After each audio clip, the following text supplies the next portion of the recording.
So this mulch that is currently on top of my little front garden is actually all taken from the backyard.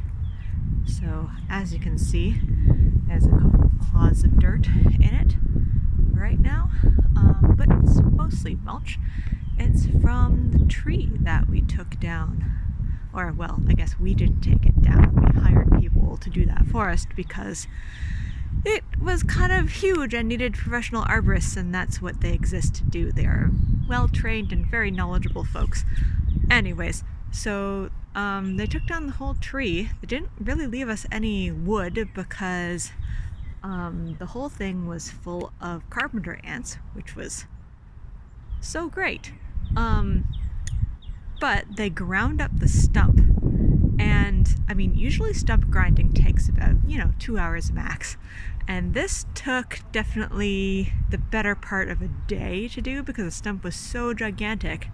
Anyways, it left this gigantic pile of wood chips, and so they've been sitting out there over the winter, and so we're fairly sure that none of the little buggies survived. They don't like to live in wood chips. They like to live in actual trees that they can eat. And so we went ahead and spread them on top of what you can see is these wonderful old boxes so that the grass won't grow through. Or so goes our plan anyways. And I'm gonna throw some more dirt on top of that and make it into a wildflower garden. Don't know if that will happen this week though. Speaking of things I don't know if will happen this week, as you can see there's a little bit of a slope here, and we don't exactly want dirt and mulch to fall onto the driveway, because even though we don't have a car, we want to be nice to the people who do have cars who come to visit us. And also it just looks really messy. So what we're going to do is try and glue a bunch of bricks together and create a little makeshift retaining wall here. But that's very far down on the list of things to do. So as you can see, this is where the tree used to be, and there's still a ton of mulch here, although we're starting to get down to the little bits of dirt here. So every time that we shovel up the mulch, we're shoveling up some dirt. But it's just a giant pile of mulch in our backyard. And as you can see, we already mulched a little bit of the garden here. There was a wonderful crop of weeds here last summer that we wanted to just ensure that maybe those weeds don't come back again. You can see that the dandelions are sort of poking up through the boxes that we put down. So see, that's a little bit of box right there.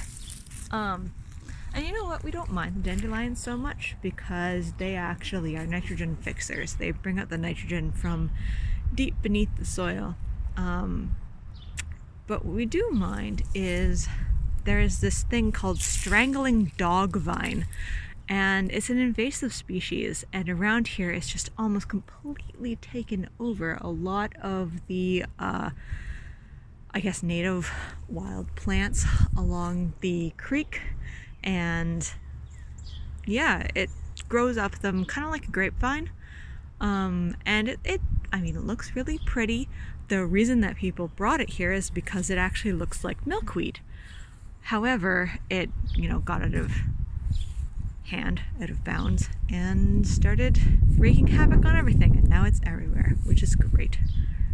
AKA not great. It's pretty terrible actually. So this is our attempt to control it. Okay, and here is the last site where we've used the mulch so far. And this is going to be the place where all of my garden boxes are.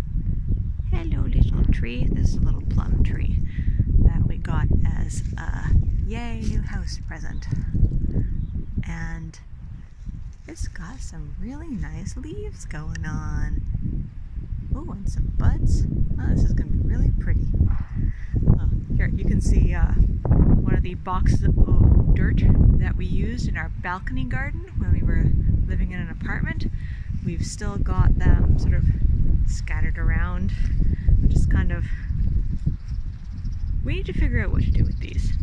But anyway, I had some boxes down all throughout the winter